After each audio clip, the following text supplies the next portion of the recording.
శివభక్తిలో ఉండే గొప్పతనం ఏమిటో తెలుసా? మీరు అసలు అడగక్కర్లేదు, విష్ణుభక్తి అయినా అంతే. మీరు అసలు అడగవలసిన అవసరము లేదు. శివా నాకు ఇది అని చెప్పక్కర్లేదు. మీరు భక్తుడైతే శివుడు చూసుకుంటాడు.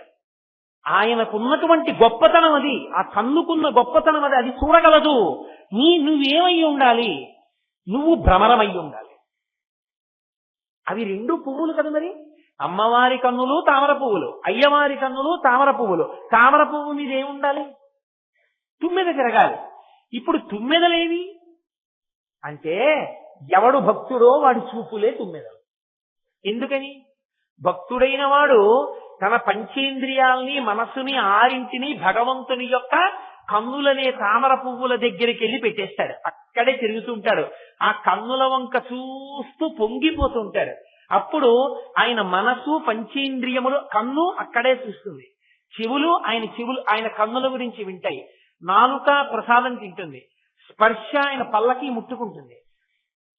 నేను ఈ మధ్య ఓ క్షేత్రానికి వెళ్ళా. ఒక ఆయన వాహనాన్ని ముట్టుకుని పొంగిపోతున్నాడు ఇలా ఇలా ఇలా ఇలా శ్రీకాళహస్తిలో. నేను అతను అడిగాను, అక్కడ నంది వాహనం పెట్టింది. ఓ ఇలా ముట్టుకుని పొంగిపోతున్నాడు, అందరూ గుళ్ళోకి వెళ్ళిపోతుంటే. నేనన్నా ఎందుకే అలా ముట్టుకున్నావు, ఎందుకు అది అంతా తడుగుతున్నావు అన్నాను. అంటే ఆయన అన్నాడు, నా స్వామి కూర్చునే వాహనం కదండి, అది ఎంత పవిత్రం అండి, కనీసం దాన్నైనా ఒక్కసారి ముట్టుకున్న ఆయన వచ్చి కూర్చుంటే నన్ను ఇలా చలవనిస్తారండి, అందుకని దాన్ని తడువుకుని పొంగిపోతున్నానండి అన్నాడు. వాడు భక్తుడు, ఆయన మహానుభావుడు. అంటే ఆయన పరవశించిపోతున్నాడు నందిని ముట్టుకుని. మనమైతే అది నంది వాహనం అండి అని వెళ్ళిపోతాం. అదే ఇంకోటి గొప్ప కారు అయితే మాత్రం ఎక్కడ కొన్నారండి, ఎంత అయింది, ఏసీ ఉందా, టేప్ రికార్డర్ ఉందా, 1000 ప్రశ్నలు వేస్తాం. పరమశివుడి నంది వాహనం అక్కడ కనబడితే వెళ్ళిపోతాం. ఆయన చూసుకుని పొంగిపోతున్నాడు. అది భక్తి అంటే. అది పంచేంద్రియములు మనస్సు కలిసి తిరగడం. షట్పది 6 కాళ్లతో ఉండేది తుమ్మెద. తుమ్మెద మన పంచేంద్రియములు, కన్ను, ముక్కు, చెవి, నాలుక, చర్మము, మనసు, ఈ 6 కలిపి సీతాకోక చిలుకయ్యి భగవంతుని కన్నుల చుట్టూ తిరుగుతూ ఉంటే, అందుకే నయనారవిందం, పాదారవిందం, హస్తారవిందం, అన్ని అరవిందములు తామరపూలే. ఎక్కడ చూసినా తుమ్మెదల్లా మన చూపులు నిలబడిపోవాలి. అలా నిలబడిపోవడం నీకు అలవాటైతే ఆయన రక్షణ నీకు కలుగుతుంది. అప్పుడు ఆ పువ్వు నిన్ను రక్షిస్తుంది. అది కేవలం పువ్వు కాదు. కేవలం పువ్వు అయితే చీకటి పడిపోతే ముడుచుకుపోతుంది. సూర్యుడు కనపడకపోతే ముడుచుకుంటుంది తామర పువ్వు. అది అలా సూర్యుడు కనపడకపోతే ముడుచుకునే తామర పువ్వు కాదు, రక్షణ శక్తి కలిగిన తామర పువ్వు. సూర్యోదయ సూర్యాస్తమయములతో సంబంధం లేకుండా వికసించి ఉండే తామర పువ్వు. అటువంటి తామర పువ్వు ఆ తామర పువ్వు. కాబట్టి వాళ్ళిద్దరి యొక్క హృదయము, రక్షకత్వము ఎప్పుడూ రక్షిస్తుంటారు నీ మనస్సు నువ్వు పెట్టగలిగితే. విశాలమీలోత్పలలోచనాయై, అమ్మవారి యొక్క కళ్ళని లేదా లోచనాయ అన్నారు కాబట్టి చూపులను వర్ణిస్తున్నారు. చూపుకి కంటికి అభేదమేగా, ఆ రెండిటికి పెద్ద తేడా ఏమీ లేదు. చూపు కంటిని ఆశ్రయించి ఉంటుంది, కన్ను లేని చూపు లేదు. కాబట్టి చూపు కన్ను రెండు వేరు కాదు. కాబట్టి చూపు గురించి చెప్తే కంటి గురించి చెప్పినట్లే.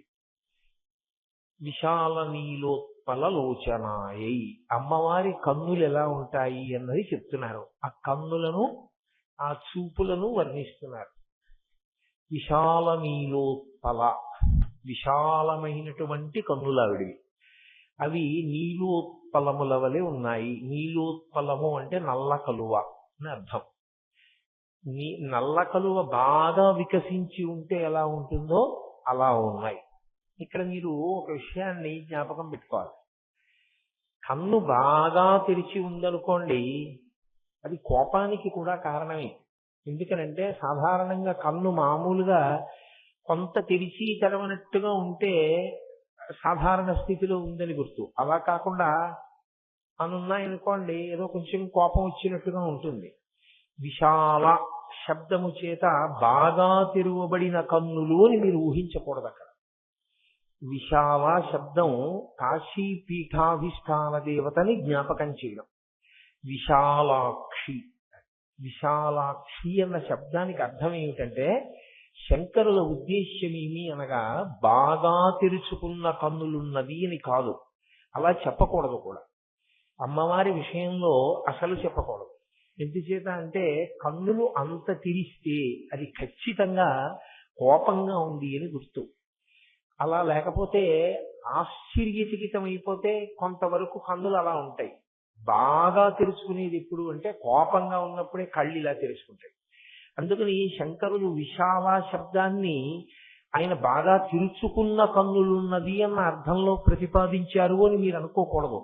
విశాల అన్నదానికి అర్థం ఏమిటి అంటే అదిగో పక్కన ఉన్నటువంటి లోచనాయ అన్నదాంతో కలిపి చూసినప్పుడు ఏమర్థం అవుతుందంటే చాలా దీర్ఘమైన దృష్టి కలది అన్నది అర్థం. చాలా దూరము చూడగలిగినది. ఎంత దూరము చూస్తుంది? ఎందుకంటే చూపుకి ఒక హద్దు ఉంటుంది, అది దాటి స్పష్టంగా చూడలేము మనం. అందుకే విరాట్ పురుషుని యొక్క అంగ ప్రత్యంగములను చెప్పేటప్పుడు, శాస్త్రములతో చెప్పేటప్పుడు దాన్ని జ్యోతిష శాస్త్రము విరాట్ పురుషుని యొక్క కన్ను అని చెప్తారు. కన్ను ఉన్నదనుకోండి, దూరంగా ఉన్నది కనపడుతుంది. దేవాలయంలో నిలబడి అదిగో చూశావా శిఖరం అన్నాను అనుకోండి, ఎవరు చూడగలరు? దూరంగా ఉన్న దేవాలయ శిఖరం కనపడేది కన్నులున్నవాడికి. కన్నులు లేనివాడికి శిఖరం ఎలా కనపడుతుంది? కనపడదు. జ్యోతిషము ఏం చూస్తుంది అంటే ఇప్పుడున్నది కాకుండా దూరంగా ఉన్నదాన్ని, అంటే జరగబోయేదాన్ని చూస్తుంది. చూడగలిగిన శక్తి ఉన్నది జ్యోతిష శాస్త్రము. అందుకే విరాట్ పురుషుని యందు జ్యోతిష శాస్త్రం ఎక్కడుంటుంది అంటే నేత్రస్థానమై ఉంటుంది. అమ్మవారు చాలా దూరము చూడగలదు. ఎంత దూరము చూడగలదు అంటే ఆమె ఎంత దూరము చూడగలదో శంకరులు ఇక్కడ చెప్పలేరు. శంకరులు వేరొక చోట చెప్పారు. ఎంత దూరం చూస్తుంది అంటే దృశాగ్రాఘీయస్యాదరదలిత నీలోత్పల రుచా దవీయాంసం దీనం స్నపయ కృపయా మమ పిశివే అనేనాయం ధన్యో భవతి నచతే హానిరియత వనేవా హర్మ్యేవా సమకర నిపాతో హిమకర అని చెప్పారు. సౌందర్య లహరిలో ఇదే మాట వాడారు ఆయన. నీలోత్పల అన్న మాటే వాడుతూ దరదలిత అన్న శబ్దాన్ని వేశారు. బాగా తెరుచుకున్నది అన్న అనుమానం రాకూడదని తెరుచుకున్నట్టుగా ఉన్నది అని దృశాగ్రాఘీయస్యాదరదలిత నీలోత్పల రుచా. అమ్మవారు ఎంత దూరం చూస్తుందంటేట ఎంతవరకు బ్రహ్మాండములున్నాయో అంతకన్నా ఎక్కువగా చూస్తుంది. ఎందుకు అలా చూడడం ఆవిడ అంటే జగత్తంతటినీ కన్నా తల్లి కనుక. అమ్మకుండే లక్షణం ఏంటి? పిల్లవాడు పెరట్లో ఆడుకుంటూ ఉంటాడు, అమ్మ వంటింట్లో వంట చేసుకుంటూ ఉంటుంది. వంట చేసుకుంటున్న అమ్మ పిల్లవాడు పెరట్లో ఆడుకుంటున్నాడు కదా అని ఊరుకోదు. వంట చేస్తూ చేస్తూ మధ్యలో ఒకసారి వచ్చి ఆ పెరట్లోకి చూస్తుంది వాడు ఏం చేస్తున్నాడు. వాడు ఏదో చెట్టు ఎక్కుతున్నాడు అనుకోండి, అక్కడి నుంచి ఒక కేకేస్తుంది, ఎవరే ఆ చెట్టు ఎక్కకు పడిపోతావు కిందకి దిగంటుంది. అంటే ఏది చేస్తున్నా ఆవిడ దృష్టి పిల్లవాని యొక్క సంక్షేమం మీద ఉంటుంది. అందుకే మీరు చూడండి, తల్లి తండ్రి కలిసి కూర్చుని మాట్లాడుకుంటున్నారు అనుకోండి, కలిసి కూర్చుని మాట్లాడుకునేటప్పుడు పిల్లవాడు ఎక్కడో క్యారం అన్నాడు అనుకోండి, తండ్రి అలాగే మాట్లాడుతూ ఉంటాడు. తల్లి అంటుంది ఎక్కడో పిల్లాడు అరిచినట్టుందండి అంటే. అమ్మ శబ్దంలో ఉన్నటువంటి ప్రేమ అటువంటిది. పిల్లవాడు ఎక్కడ క్యారమన్నా ముందు వినేది ఎవరు అంటే అమ్మ. అమ్మ చూపు ఎంత దూరం ఉంటుంది అంటే ఈ బ్రహ్మాండములు ఎంతవరకు ఉన్నాయో అంతకన్నా ఎక్కువగా ఉంటుంది అన్నారు శంకరాచార్యుల వారు. ఇంగ్లీష్ లో అయితే కంపారిటివ్ డిగ్రీ వేశారు. దృశాగ్రాఘీయస్యాదరదలిత నీలోత్పల రుచా. ఈ బ్రహ్మాండముల కన్నా అవతలి వరకు చూస్తూ ఉంటుంది. ఎందుకు అలా చూస్తూ ఉంటుంది? అందుకే ఆవిడ కన్నులు ఎప్పుడూ కేవలం ఇలా ఉండవు, ఇలా ఇలా తిప్పుతూ ఉంటుంది అన్నారు శంకరాచార్యుల వారు. ఇటు ఇటు తిప్పుతూ ఉంటుంది. ఎందుకు అలా తిప్పడం అంటే బ్రహ్మాండం అంతా ఇలా చూసుకుంటూ ఉంటుంది. ఆకర్ణాంత విశాల నేత్రములతో ఈ బ్రహ్మాండములో ఉన్న నా బిడ్డలందరూ సంతోషంగా ఉన్నారా, అందరూ క్షేమంగా ఉన్నారా, ఎవరైనా నన్ను పిలుస్తున్నారా అని ఆవిడట కన్నులు తిప్పుతూ కనుబొమలు ముడివేస్తుంది. ఇక్కడ కనుబొమలు ముడివేయడం కూడా కోపానికి కారణమే. కోపం వచ్చినప్పుడు కనుబొమలు ఇలా ముడేస్తారు. రెండోది ఎప్పుడు ముడేస్తారు? బాధ దృష్టి పెడితే ముడివేస్తారు. నేనేదో చాలా తీవ్రంగా ఆలోచిస్తున్నాను అనుకోండి, ఏదో విషయం గుర్తొచ్చింది నాకు, ఆలోచిస్తున్నాను, అప్పుడు నా ప్రమేయం లేకుండా అది కనుబొమలు ముడిపడతాయి. కనుబొమలు ముడిపడ్డాయంటే రెండే కారణాలు. ఒకటి ఆలోచన, రెండు కోపము. కోపం వచ్చినప్పుడు కూడా మామూలుగా కనుబొమలు ఎలా ఉంటాయో అలా ఉండవు, అని ఇలా పెడతాడు, పెట్టి కళ్ళు పెద్దవి చేస్తాడు. అందుకని కనుబొమలు ముడిపడితే కోపమైనా కారణం అవ్వాలి, కనుబొమలు ముడిపడితే ఏదో ఆలోచన అయినా కారణం అయి ఉండాలి. అమ్మవారి కనుబొమలు ముడిపడి ఉంటాయి ఇలాగా. ఎందుకు ముడిపడతాయంటే ఆవిడ లోకం గురించి భ్రువౌ భుగ్నేకించిత్ భువన భయభంగ వ్యసనిని అన్నారు శంకరాచార్యుల వారు. భువన భయభంగ వ్యసనిని. ఆమెకి ఎప్పుడూ ఆలోచనట. ఏమిటి ఆలోచన అంటే, ఎవరైనా నా పిల్లలు అమ్మా అని పిలుస్తున్నారా, పిలిస్తే నేను చూడాలి కదా, అందుకని అమ్మా అంటారేమోనని ఇలా పెట్టి అదే దృష్టి పెట్టి ఉంటుంది. ఎవరైనా పిలుస్తారేమో అని వింటూ ఉంటుంది సార్. అందుకని కనుబొమలు ముడిపడి ఉంటాయి. కోపం చేత కాదు, మన యందు దయచేత. అసలు ఆ స్వరూపాన్ని మీరు ఒకసారి ఊహ చేస్తే పరదేవతకి నమస్కరించకుండా ఉండలేరు. ఇంత దయామయి అయిన తల్లి, అరేరే అమ్మా అంటే పలకడానికి సిద్ధంగా ఉన్న అమ్మ నీకు నమస్కారం చేయకుండా ఎలా ఉండగలనమ్మా అనిపిస్తుంది.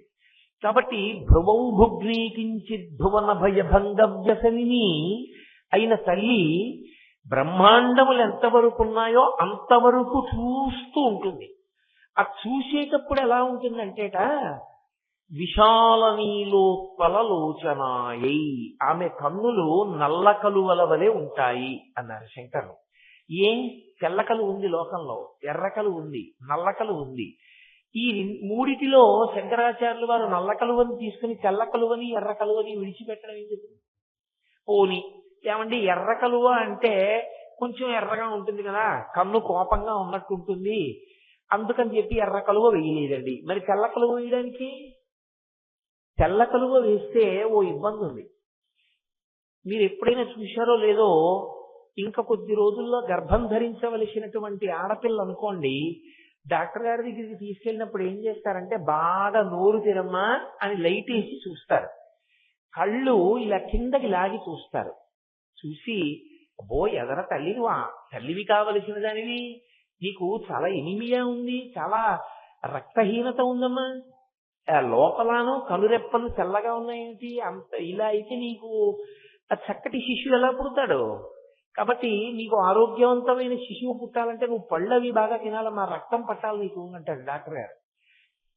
అంటే కళ్ళు తెల్లగా ఉంటే అంత ఆరోగ్యంగా లేదనడానికి కూడా ఒక సూచన. అందుకని శంకరులు తెలుపు కలువ పుచ్చుకోలేదు, ఎర్ర కలువ అసలు పుచ్చుకోలేదు. అమ్మవారి విషయం క్రోధంగా ఉండడానికి వీల్లేదు. నల్ల కలువ తీసుకున్నారు. బాగుందండి, నల్ల కలువ తీసుకున్నారని అంటున్నారు, అమ్మవారి కళ్ళు నల్లగా ఉన్నాయి అంటే ఏమిటి దాని ఉద్దేశ్యం? అంటే మీరు ఎప్పుడైనా నల్ల కలువ చూశారో లేదో నాకు తెలియదు. నల్ల కలువ యందు 3 లక్షణములు ఉంటాయి. ఒకటి, పైకి చూస్తే కలవ పువ్వు నల్ల కలువ చక్క అందంగా ఉంటుంది. మీరు ఇలా దగ్గర పెట్టుకుని దాని రెక్కలు కొంచెం జాగ్రత్తగా రేకులు ఇలా విప్పి ముఖాన్ని దగ్గరగా పెట్టి చూడండి, తెల్ల కలువకి ఎర్ర కలువకి లేని లక్షణం ఒకటి నల్ల కలువకు. మీరు అనుభవించాలి ఎప్పుడైనా. ఆ పువ్వులు చూసినప్పుడు అనుభవించిన వాళ్ళకి తెలుస్తుంది. అసలు అలా అనుభవించడం తెలియని వాళ్ళ గురించి నేనేం చెప్పను. నల్ల కలువ దగ్గరగా ముఖం పెడితే చల్లదనం కొడుతుంది ఇలా కళ్ళ మీదకి. ఎంత చల్లగా ఉంటుందో నల్ల కలువని దగ్గర పెట్టుకుంటే. తెల్ల కలువకి ఎర్ర కలువకి నీటి బిందువులు లోపల ఉండవు. నల్ల కలువని మీరు విప్పి చూడండి, లోపల శమాయింపు ఉంటుంది, కొద్దిగా తడి ఉంటుంది. కంటికి తడి ఉండాలి. కంటికి తడి లేదనుకోండి ఆరిపోయిన కన్ను, ఆరిపోయినదై ఉండకూడదు కన్ను. ప్రత్యేకించి స్త్రీ కంటికి తడి అన్న మాట దేనికి ఉపయోగపడుతుందో తెలుసా? అది కంటి తడి అంటే అమంగళకరం అని కాదు, ఆర్ద్ర అంటే బీయింగ్ వెట్ అంటాం ఇంగ్లీష్ లో. క్షమాయింపు ఉండుట. ఆ క్షమాయింపు ఏమిటంటే భర్త గారి మీద అనురాగం ఆ క్షమాయింపు. అందుకే ఆర్ద్ర అంటారు. తడిసిపోయిందండి అంటారు చూడండి. ఆయన తడిసి ముద్దయిపోయాడండి. ఆయన ప్రేమ చేత తడిసి ముద్దయిపోయాడండి. ఆవిడ వాళ్ళ ఆయన ప్రేమలో తడిసి ముద్దయిపోయిందండి అంటారు. ఆ తడిసి ముద్దయిపోవడం అన్న తడి నల్ల కలువకే ఉంటుంది, లోపల తడి నీటి బిందువులు ఉంటాయి. అది లేకపోతే అమ్మవారికి అయ్యవారి మీద ఉన్నటువంటి అనురాగమును ఆవిష్కరించడంలో లోపం వస్తుంది. అమ్మ బాబో, శంకరాచార్యులు వారు ఒక ఉపమానం తీసుకున్నారంటే అంత ఆలోచన చేస్తే కానీ వారు వెయ్యరు. పైగా మీకు నేను ఇంకొక విషయం చెప్తున్నాను. ఒకడు గొప్ప కవి కావాలి అంటే వాడికి ఉండవలసిన మొదటి లక్షణం ఏమిటో తెలుసా? వాడు ప్రకృతిని పరిశీలించగలిగినటువంటి నిపుణుడు కావాలి.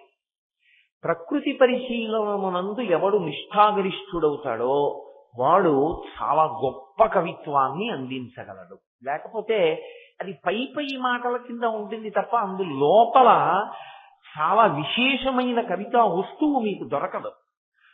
అది ప్రకృతిని పరిశీలించిన వాడు ఎవరుంటాడో ఆయనలో ఆ గుణము ఉత్పన్నమవుతుంది. అందుకే రవీంద్రనాథ్ ఠాగూర్ తర్వాత ఈ దేశానికి సాహిత్యంలో నోబెల్ ప్రైజ్ లేదు. సాహిత్యంలో నోబెల్ ప్రైజ్ అందుకున్న రవీంద్రనాథ్ ఠాగూర్ ఏ స్కూల్లోనూ చదువుకోలేదు. కారణం ఏంటంటే ప్రకృతిని ఒకదాన్నే పరిశీలించాడు ఆయన. ప్రకృతిని పరిశీలించి చేసిన కవిత్వం అంత గొప్పగా ఉంటుంది. అందుకే మీరు శంకరాచార్యుల వారి సాహిత్యాన్ని పరిశీలన చేస్తే వాల్మీకి మహర్షి రామాయణాన్ని చూసిన మీకు కొన్ని విషయాలు తెలుస్తాయి. అసలు మీకు ఎక్కడా అర్థం కానటువంటి గమ్మత్తైన చెట్ల పేర్లు, పువ్వుల పేర్లు, ఆకుల పేర్లు శంకరాచార్యుల వారు ప్రయోగిస్తూ ఉంటారు. అంటే వారు ప్రకృతిని ఎంత పరిశీలించి ఉంటారు అన్నది మీకు అర్థం. ఏదో అలా వెళ్ళిపోవడం కాదు. ఒక విషయాన్ని చూస్తే అంత అందంగా పరిశీలన చేస్తారు ఆయన. అందుకే తెల్ల కలువకి, నల్ల కలువకి, ఎర్ర కలువకి తేడా చెప్తూ మీరు ప్రత్యేకించి సౌందర్యలహరి వినాలి, సౌందర్యలహరి చదువుకోవాలి. చదువుకుంటే ఆయన ఎక్కడెక్కడ ఏ కలువ పువ్వు వేస్తారో అమ్మవారి కంటికి దాన్ని బట్టి మీకు భావం తెలుస్తుంది. అంత లోతుగా ఉంటుంది. ఉపమానం వేస్తే మీరు ఎక్కడా ఇంకా పక్కకి తీయలేరు. అన్ని లక్షణములు ఆ కంటిలోకి వచ్చేస్తాయి అంతే. అంత గొప్పగా తీసుకొచ్చేస్తారు ఆయన. అందులో ప్రత్యేకించి మీరు దేని గురించి చెప్పండి, ఇబ్బంది ఉండదు. ఏదో ఒక ఉపమానం వేసి సరిపెట్టే ప్రయత్నం చెయ్యొచ్చు. కన్నుల విషయంలో చాలా జాగ్రత్తగా ఉండాలి. ఎందుకనో తెలుసా? కన్నులు ఒక్కటే నవరసములను ఆవిష్కరిస్తాయి. శరీరంలో మిగిలిన ఏ అవయవము నవరసములను ఆవిష్కరించదు. ఏదో నాకు కోపం వచ్చిందనుకోండి, ఇలా అంటాను, నా చెయ్యి చెప్తుంది. నాలో ఏదో ఆశ్చర్యరసము ఆవిర్భవించింది అనుకోండి, నా చేతి ద్వారా తెలియదు. కానీ శృంగార రసం నుంచి, బీభత్సం నుంచి, రౌద్రరసం, కరుణారసం అన్ని కళ్ళల్లోంచే పైకి తెలుస్తాయి. అందుకే శంకరాచార్యులు వారు సౌందర్యలహరిలో అమ్మవారి కళ్ళలోంచి పైకి వచ్చేటటువంటి నవరసములను చెప్పవలసి వస్తే ఇంకొక అవయవంతో చెప్పలేదు, కళ్ళ మీదే చెప్పారు. శివే శృంగారార్ధ్ర అన్నారు అక్కడ. శివే శృంగారార్ధ్ర. ఆర్ధ్ర అంటే తడి. ఆవిడ కంటికి తడి ఉంది. ఏమా తడి? శివే శృంగారార్ధ్ర. పరమశివుని యందు ఆమెకి ఉన్నటువంటి ప్రేమయే ఆ కంటికి ఉన్నటువంటి తడి. ఆవిడ తడిపేస్తుంది పరమశివుణ్ణి, ముద్దయిపోతాడంతే. ఆమె ప్రేమలో తడిసి ముద్దయిపోతాడు. ఆ ప్రేమలో తడిసి ముద్దయిపోయేటట్టుగా అమ్మవారి కన్నులలోంచి ఆవిష్కృతమయ్యేటటువంటి ఆ ప్రేమ, ఆ శృంగార రసము ఆమె కంటి యందు ఉండేటటువంటి ఆ చమాయింపు, ఆ తడి, దాన్ని అమంగళకరంగా తీసుకోకూడదు. ఏదో కన్నీటి బిందువులన్న భావన కాదది. కంటికి ఉండవలసిన లక్షణం. కన్ను ఆరిపోయిందనుకోండి, అది ప్రమాదహేతు. కన్నెప్పుడు తడిగా ఉండాలి. కన్నెప్పుడు చమాయింపుతో ఉంటుంది. ఉంటేనే కన్ను ఆరోగ్యంగా ఉంటుంది. ఒక్క నల్ల కలువకి మాత్రమే ఆ నీటి బిందువులు ఉంటాయి. కాబట్టి నల్ల కలువకి చల్లదనం ఉంటుంది. నల్ల కలువకి మీకు చల్లదనాన్ని ఇచ్చేటటువంటి లక్షణం ఉంటుంది. నల్లటి కలువకు దగ్గరికి వెళ్ళి మీరు వెడితే మీకు చల్లగా హాయిగా ఉంటుంది. అందుకే చూడండి, రాత్రి పడుకోబోయేటప్పుడు ఎవ్వరూ ఎర్రటి లైటు లేక పచ్చటి లైటు ఇలాంటివి వేసుకోరు. నీలంగా ఉండే లైట్ కానీ అటువంటివి వేసుకుంటారు. ఎందుకని అంటే కంటికి చల్లగా ఉంటుంది. పడుకున్నప్పుడు తొందరగా నిద్ర వస్తుంది. కంటిని ఇబ్బంది పెట్టదు అది.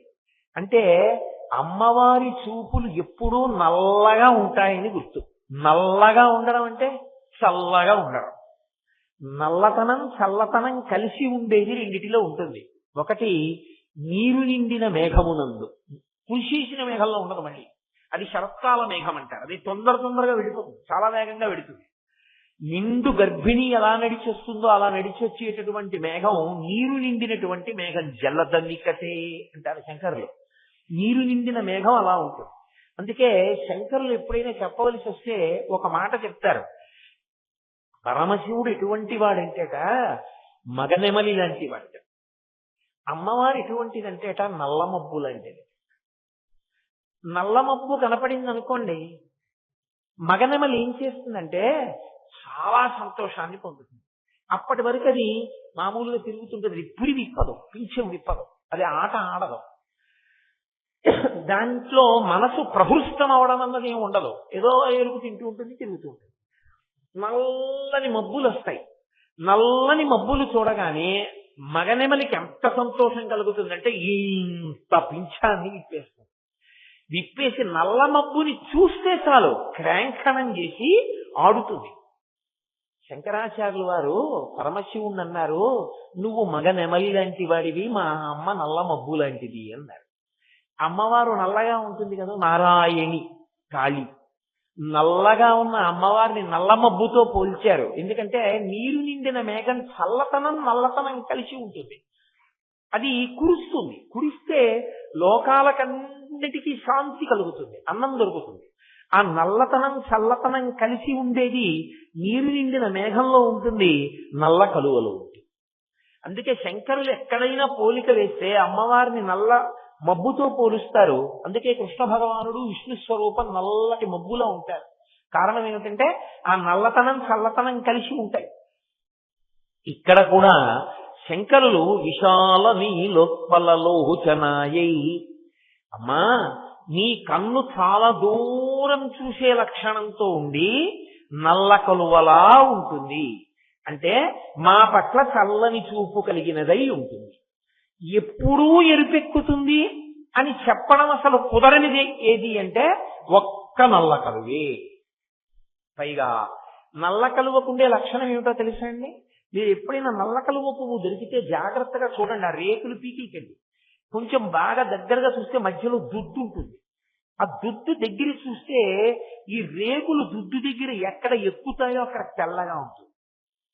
కంటికి కన్నంతా నల్లగా ఉందని చెప్పినా కన్ను యొక్క నల్లటి గుడ్డు పక్క భాగం తెల్లగా ఉండద్దు.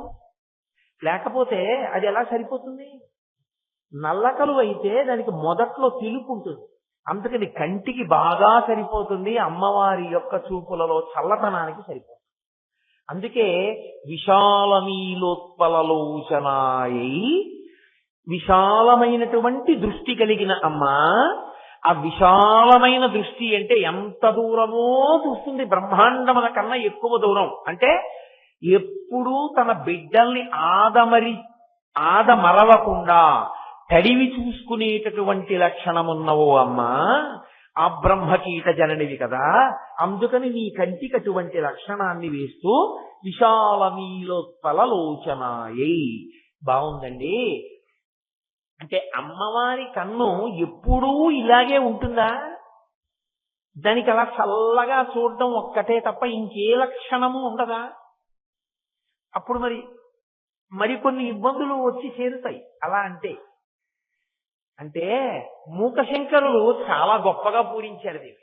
ఈ నల్లకలు అంటే శంకర భగవత్పాదుల యొక్క ఆలోచనకి మరింత సమగ్ర స్వరూపాన్ని తీసుకొచ్చారు కటాక్ష శతకంలో మూకశంకరులు. నాకు జ్ఞాపకం ఉంటే ఆ శ్లోకాన్ని అంటాను. అందులో ఆయన ఒక మాట అంటారు, నీలోపిరాగమధికం జనయత్పురారే. అమ్మా నీలోపి అంటే నల్ల కలువ. నల్ల కలువ నల్లగా ఉంటుంది. నల్లటి కలువలోంచి ఎర్రని రంగు రాకూడదు కాదు, అవునా కాదా? అది ఎర్రని కలువ అయితేనే ఎరుపు రంగు రావాలి. నల్ల కలువలోంచి ఎరుపు రంగు రాదని కదా నేను మీతో చెప్పాను. నల్ల కలువలోంచి ఎర్ర జీర రాకపోతే, ఎర్ర రంగు రాకపోతే, ఎరుపు దేనికి సంకేతమో తెలుసా? అనురాగానికి సంకేతం. అందుకే భార్య మీద వలపు కలిగిన కన్నులు లేదా భర్త మీద వలపు కలిగిన కన్నులు ఎరుపు జీరతో ఉంటాయి అని శాస్త్రం. మరి ఎరుపు జీర రాకపోతే అమ్మా నీకు పరమేశ్వరుని యందు ఉన్నటువంటి ప్రేమని ఎరుపుతో ఎలా ఆవిష్కరించడం కుదురుతుంది? అది నల్ల కలువే అయిపోతే, అసలు ఎప్పుడు ఎరుపు రాకపోతే. అంటే మూకశంకరులు అన్నారు, ఇది సృష్టిలోనే విచిత్రం అమ్మా. నీలో అపి, అపి అంటే కూడా, అయి కూడా అని అర్థం సంస్కృతంలో. నీలోపి నల్ల కలువ అయ్యుండి కూడా రాగమధికం జమయం పురారే, పురములను పడగొట్టినటువంటి పురారి అయినటువంటి పరమేశ్వరుని యందు వలపు రగిలించగలిగినటువంటి కనపడని ఎరుపు కాంతులు ఒక్క పరమశివుడికి మాత్రమే కనపడగలిగిన ఎరుపు కలిగిన కన్నులు నీవమ్మా. ఆ ఎరుపు మాకు కనపడకూడదు. అందులో పవిత్రత ఏమిటో తెలుసా? అమ్మని కామంతో చూడడానికి అర్హత ఉన్నది నాన్నగారికి ఒక్కరికి. నా తల్లి మా అమ్మని అనురాగ భావనతో చూసేవారెవరు? మా నాన్నగారు ఒక్కరే. మా నాన్నగారు ఒక్కరిదే అధికారం మా అమ్మను అలా చూసే అధికారం. మా అమ్మ మా నాన్నగారి పట్ల అనురాగంతో చూసేటటువంటి అధికారం మా అమ్మకే ఉంది నాన్నగారి మీద. అలాగా మా అమ్మ మా వంక చూస్తే నల్లని చూపులు, చల్లని చూపులు, కరుణతో కూడిన చూపులు, ప్రేమతో కూడిన చూపులు. అందుకని అసలు మా అమ్మ కన్నులలో అనురాగపు చూపులు, మా అమ్మ కన్నుల వలపు చూపులు మాకు కనపడవు. ఎందుకని మా నాన్నగారికే కనపడతాయి. అది పవిత్రత కదా. అది మా నాన్నగారికే కనపడడం పవిత్రత. అందుకని మాకెప్పుడు నల్ల కలువ కనపడుతోంది, కానీ ఎర్రతనం ఉంది, అనురాగం ఉంది, శృంగారరసం ఉంది. అది ఎవరికి కనపడుతుందో తెలుసా? ఒక్క పురారికే కనపడుతుంది. నీకు నాకు ఎందుకు కనపడ్డం? అసలు ఆవిడ శివకామ సుందరి, ఆవిడ పరమేశ్వరునికి ఇల్లాలు, మనకి జగజ్జనని మన అమ్మ. మన వంక చూడవలసింది నల్లగా, మన అమ్మ వంక చూడవలసింది చల్లగా. మనకెందుకు ఆ ఎరుపు? అమ్మ కళ్ళల్లో ఎరుపు మనకి కనపడనూకూడదు. మనం అమ్మవారి కన్నుల వంక చూసేటప్పుడు ఎరుపు చీరతో చూడనూకూడదు. అందుకని నీకు అనవసరం కాబట్టి నీకు కనపట్టలేదు. ఎవరికి కనపడాలో వాడికి కనపడుతోందా ఎరుపు చీర? అపి అమ్మ నల్ల కలువ అయి ఉండి పురారికి మాత్రం ఎరుపు కనపడుతోంది. మరి మాకెందుకు కనపట్టలేదండి అని మీరు అడగకూడదు, నేను అడగకూడదు. మనం బిడ్డలం కాబట్టి మనకు ఎలా కనపడుతుంది కదా? మీరు అందుకున్నారనుకుంటున్నాను నేను. ఇంతకన్నా స్పష్టంగా చెప్పడం బాగుండదు. కాబట్టి నీలోపి రాగమధికం జనయం పురారే. ఇంకా చిత్రం ఏమిటో తెలుసా అమ్మ? నీ కన్నులకున్న లక్షణం నల్ల కలువలా ఉంటాయి కదా. లోలోపి భక్తి మధికం దృఢయం నరాణం. మూకశంకరులు అంటున్నారు, ఎప్పుడు చూస్తూ ఉంటుంది కదా, ఇలా తిప్పుతూ ఉంటుంది కళ్ళు. ఇలా ఈ చివరి నుంచి ఈ చివరి వరకు తిప్పితే చించలత్వం కదా. ఎప్పుడు తిరగడం అంటే ఏమిటంటాం? చించలత్వం అని అంటాం. చించల నేత్రములు ఎప్పుడు తిరుగుతూ ఉంటాయి. ఎప్పుడూ తిరుగుతున్న కళ్ళకి స్థిరత్వం ఎక్కడుంది? మరి దోషం రాలేదా? అంటే ఆయన అన్నారు, అదే అమ్మా నీ కళ్ళకున్న గొప్పతనం. ఆ కన్నులు తిరుగుతూ ఉంటాయి. ఆ కన్నులు తిరుగుతూ మా మనస్సులలో కదలకుండా నిలబడగలిగిన భక్తిని ప్రసాదిస్తాయి. మీరు చూడండి, కొన్ని తిరుగుతాయి, కొన్ని తిరుగుతూ తిరగకుండా ఉండగలిగిన లక్షణాన్ని మీకు ఇస్తాయి. సైకిల్ చక్రాలు తిరుగుతూ ఉంటాయి. సైకిల్ మీద కూర్చున్నవాడు మాత్రం అలాగే ఉంటాడు. ప్రయాణం నడిచిపోతుంటుంది, కానీ ఆయన ఏం ఊరికే తిరిగి సైకిల్ చక్రం తిరిగినట్టు ఆయన ఇలా తిరుగుతాడేంటి? ఆయన ఏం తిరగడం. అవి తిరుగుతూ మిమ్మల్ని అలాగే కూర్చోబెట్టి గమ్యానికి తీసుకెళ్ళిపోతాయి. నేను కారు ఎక్కాను, ఇక్కడికి రావడానికి కారెక్కి నేనేం చేశాను? కూర్చున్నానంటే. నేనేమీ చేయలేదు, నేను కూర్చున్నాను. నేనేం పరిగెత్తలేదు, కాళ్ళు కదపలేదు, హాయిగా అలా కూర్చున్నాను. కదిలినవి చక్రాలు కదిలాయి, కారు కదిలింది. కారు కదిలినా నేను కూడా కారుతో పాటు ఏమీ కదిలిపోలేదు. ఇలాగా కూర్చున్నా నేను వచ్చేసాను ఇక్కడికి. అవి కదులుతూ నేను కదలకపోయినా నన్ను కదిపేసి యానాన్ని తీసుకొచ్చేసినట్టు అమ్మా నీ కన్నులు కదులుతూ నాలో కదలిక లేని స్థితిని తీసుకొస్తాయి. అది చిత్రం. లోలోపి భక్తి మధికం జనయం దృఢయం జనానాం. భక్తి అన్న మాటకు అర్థం ఏంటి? ఒకే వస్తువు మీద అటు ఇటు తిరగకుండా దృష్టి, దాని మీదే దృష్టి నిలబడింది అనుకోండి భక్తి అంటే. ఎక్కడికి వెళ్ళినా ఏది చూసినా భగవంతుడే కనపడుతున్నాడు అనుకోండి, అది భక్తి. నోటితో చెప్పడం కాదు, అనుభవంలోకి వస్తే భక్తి. ఏది చూస్తున్నా అది ఏ ఇతర రకములైన ఉద్వేగాన్ని కల్పించకుండా భగవద్దర్శనమునకు హేతువు కావాలి. అది విచిత్రంగా ఉంటుంది, నోటితో చెప్పినంత తేలిగ్గా ఉండదు. అందుకే చెప్పిన వాడి కన్నా విన్నవాడిలో భక్తి పెరిగిపోతుంది. ఒక్కసారి ఒక తల్లి పిల్లవాడిని కూర్చోబెట్టి రోజు భగవంతుడి గురించి చెప్తూ ఉండేది. రే నాన్న, దేవుడు ఎప్పుడు చూస్తూ ఉంటాడరా, మన గురించే వింటూ ఉంటాడు, మనం ఆయన్ని పిలిస్తే పలుకుతాడరా అని చెప్తూ ఉండేది. ఒక రోజు సాయంకాలం అయింది, విపరీతంగా మబ్బు పట్టి మెరుపులు మెరిసి పిడుగులు పడుతున్నాయి. అరే పిల్లవాడు భయపడతాడేమో స్కూల్ నుంచి రావడానికి, ఇంత మెరుపులు మెరుస్తున్నాయి, ఇంత పిడుగులు పడుతున్నాయని 1-2 సందుల అవతల ఉంది స్కూల్. ఈవిడ గబగబా వెళ్ళి మెరుపులు మెరుస్తున్నాయని 2 గొడుగులు పట్టుకెళ్ళి ఒకటి తను వేసుకుని ఒకటి పిల్లాడికి ఇచ్చి తీసుకొచ్చేస్తోంది ఇంటికి. తీసుకొస్తుంటే మెరుపు మెరిసినప్పుడల్లా వాడు నిలబడుతున్నాడు.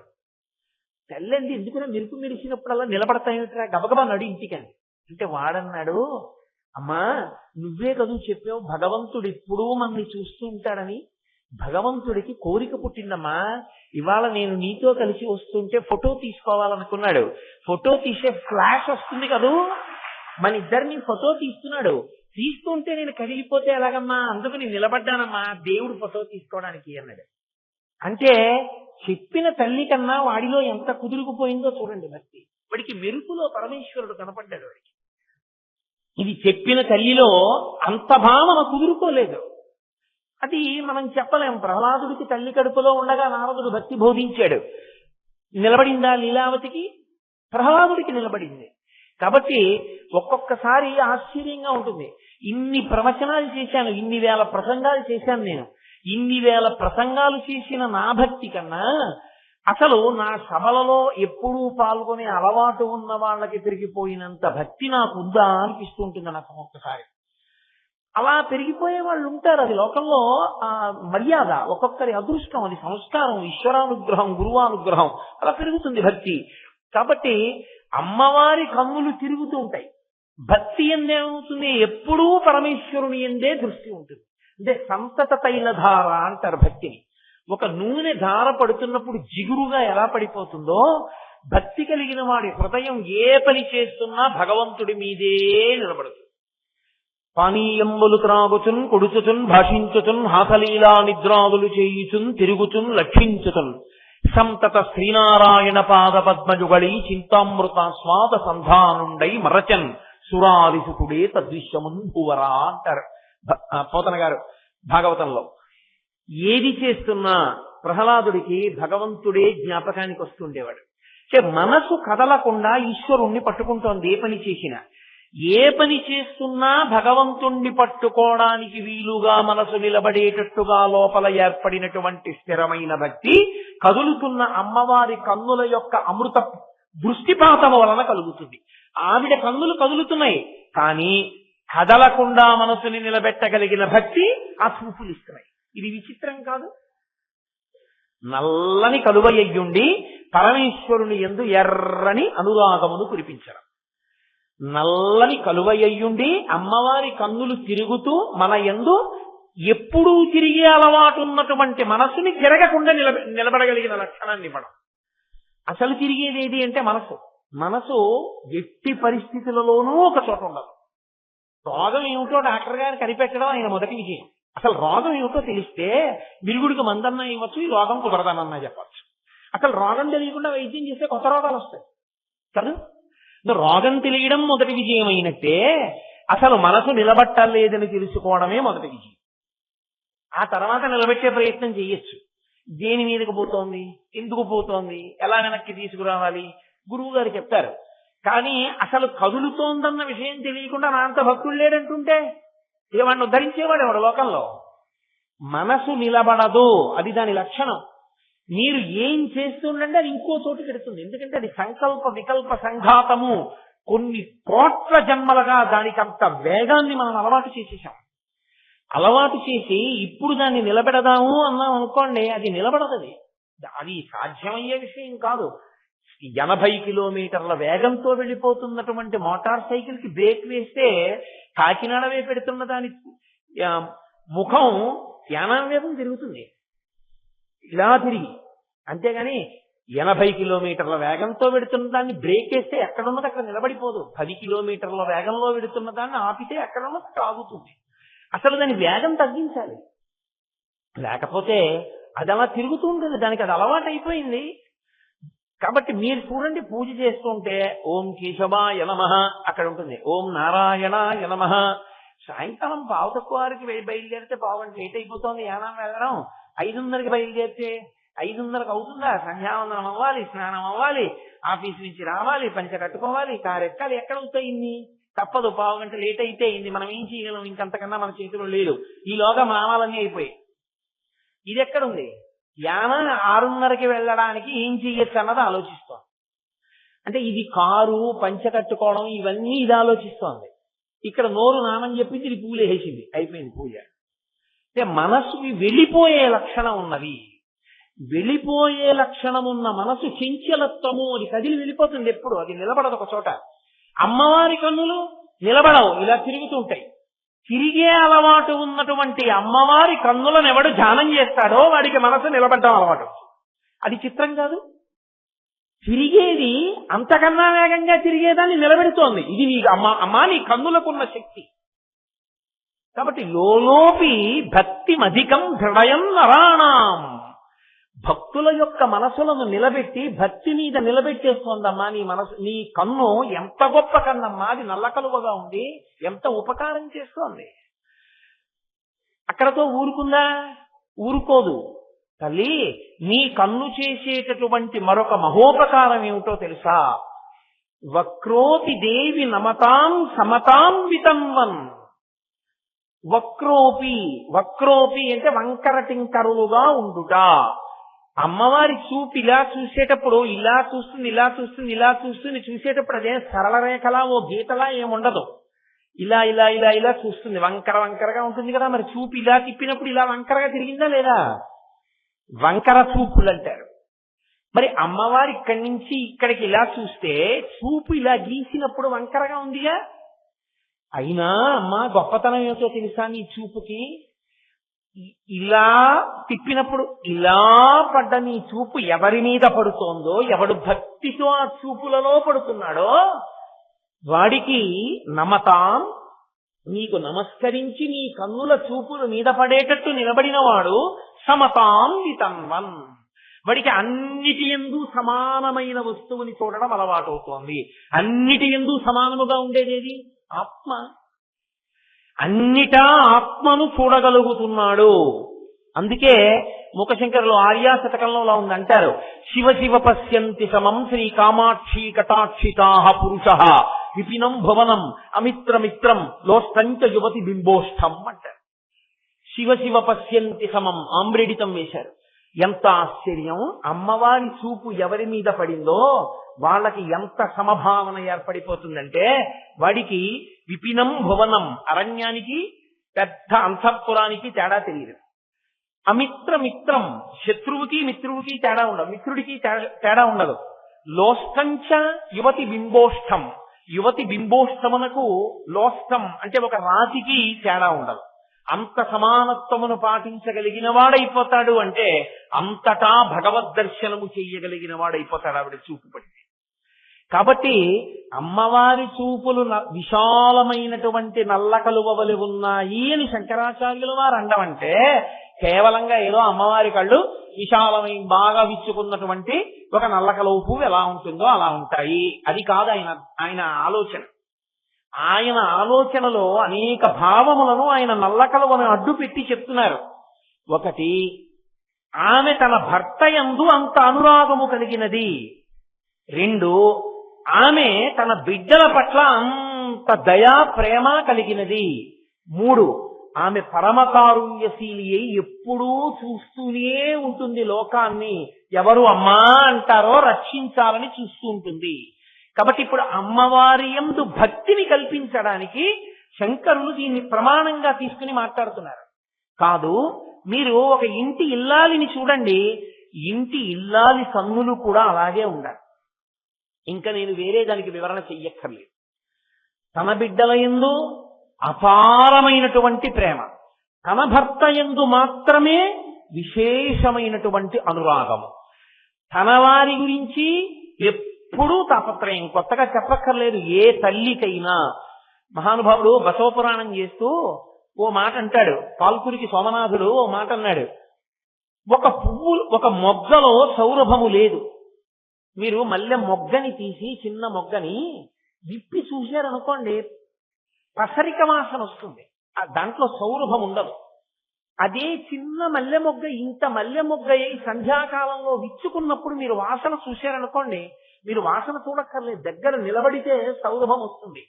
మొగ్గలో లేని సౌరభము పువ్వుగా ఉన్నప్పుడు ఎలా వచ్చింది? అంతే, అది సృష్టి రహస్యం, అది ఎవరికి తెలియదు. మొగ్గగా ఉన్నప్పుడు పసరిక వాసన, పువ్వుగా ఉన్నప్పుడు విశేష సౌరభం.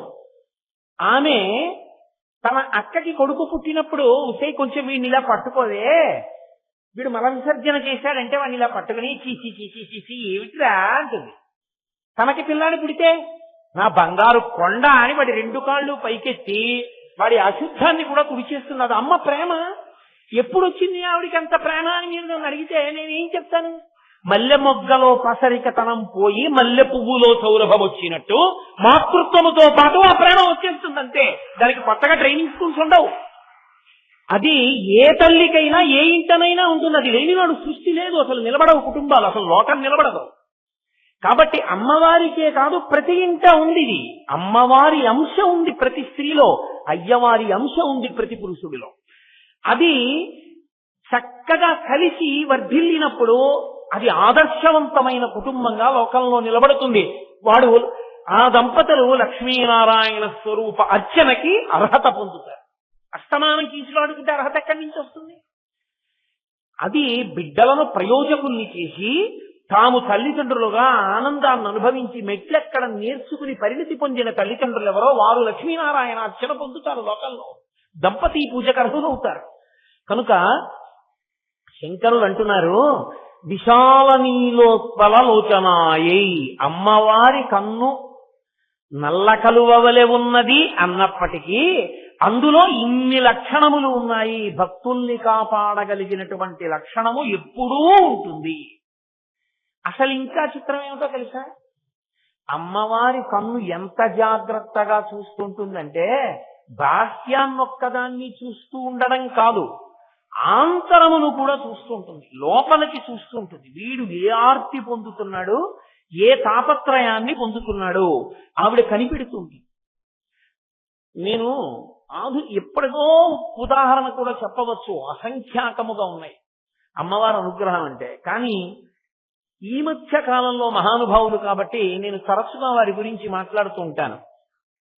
చంద్రశేఖరేంద్ర సరస్వతి మహాస్వామి వారు అమ్మవారి అనుగ్రహాన్ని పరిపూర్ణంగా పొందినటువంటి వ్యక్తి.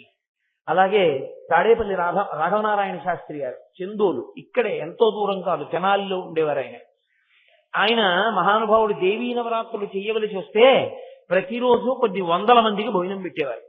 ఇంట్లో ఆయన పూట తినడానికి కావలసిన 2 షేర్ల బియ్యం ఉండేవి.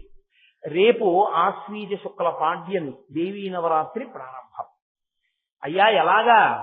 రేపు పొద్దున్న పూజ చూడడానికి ప్రసాదం తినడానికి 3000 మంది వస్తున్నారు.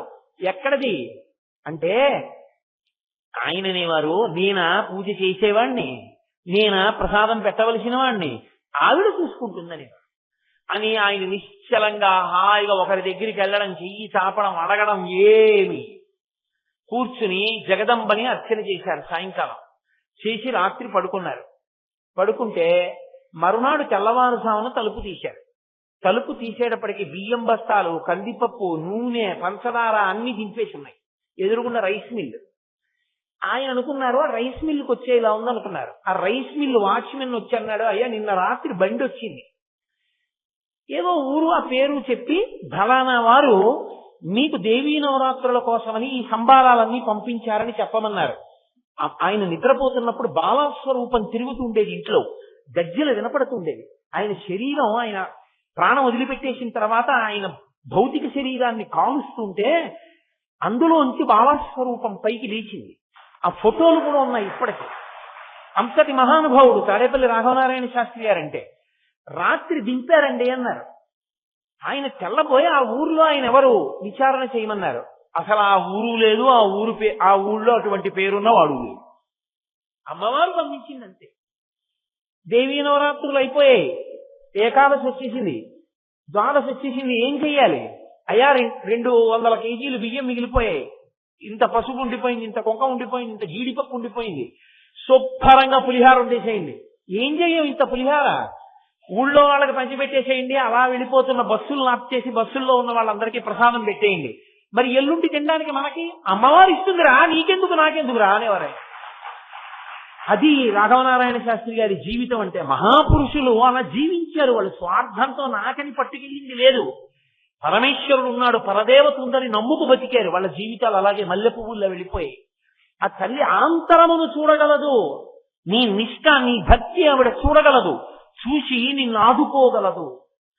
ఆ తల్లికి అది పెద్ద విశేషం అని మీరు అనుకోకండి. మీరు నమ్మండి, అమ్మవారి యొక్క అనుగ్రహాన్ని అలా పొందినటువంటి మహాత్ములు లోకంలో ఎందరో ఉన్నారు. ఆవిడ అనుగ్రహంతో కోరికలు తీరిన వారు ఎందరో ఉన్నారు లోకంలో. అటువంటి జగదంబ కాబట్టి ఆమె కన్నులలో నల్ల కలువ అయితే ఆ కన్నుల వెనక ఉన్న చల్లతనం అది. చల్లని చూపన్న మాటకు అర్థం అమ్మని నమ్మి నిలబడిన వాడి కోరిక తీర్చగలదు ఆ అమ్మ. కాబట్టి అమ్మా నీ కన్నులు అటువంటివమ్మా. కాబట్టి విశాల నీలోత్పలలోచనాయై శంకరుడిది వికాసి పంకేరుహలోచనాయ.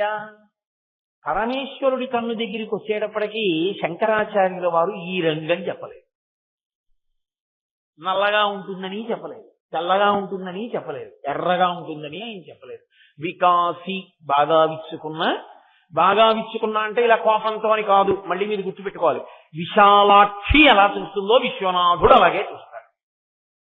ఆయన బ్రహ్మాండమంతా కళ్ళు తిప్పుతూ చూస్తుంటాడు, ఎవరు నన్ను పిలుస్తున్నారు అని చూస్తుంటాడు. అలా చూసేటటువంటి పరమాత్మ పంకేరుహము అంటే కలవ పువ్వు, తామర పువ్వు. ఆయన కన్ను కూడా తామర పువ్వులా ఉంటుంది. ఏ అమ్మవారి కంటిని చెప్పిన ఆయన నీలోత్పలం అన్నారు కదా, ఇక్కడికి వచ్చేటప్పటికి ఇక్కడ ఎందుకు వేయలేదు రంగు ఆయన కంటికి రంగు అంటే అయ్యవారి కంటికి ఎరుపెక్కే లక్షణం ఒకటి ఉంది. అది ఎరుపెక్కుతూ ఉంటుంది. అది అలా ఎరుపెక్కకపోతే లోకాలు నిలబడవు. అమ్మవారి కంటికి ఉన్న లక్షణం ఏమిటో తెలుసా? అసలు ఎరుపెక్కడం తెలియదు, ఎప్పుడు నల్లగా ఉంటుంది. అప్పుడు ఎర్రగా ఉన్నట్టు కనపడినా అది తాటాకుమంట, ఆ కోపం నిలబడదు. అమ్మ కోపం ఏం నిలబడుతుందండి నా బుర్ర? నిలబడితే తండ్రి కోపం నిలబడుతుంది, కానీ అమ్మ కోపం అసలు 5 పైసలకి పనికొచ్చే కోపమే కాదు. ఎందుకో తెలుసా? మీరు చూడండి, నేను ప్రతిదానికి ఉదాహరణ చెప్పక్కర్లేదు. 8:30 కాలేజీలో ఉండాలి, 7:30 కాలేజీ బస్సు వచ్చేస్తుంది. ఎవరి కోసం ఆగదు, వెళ్ళిపోతుంది. అది 7:30కి పిల్ల కాలేజ్ బస్ స్టాప్ లో ఉండి బస్సు ఎక్కియాలి.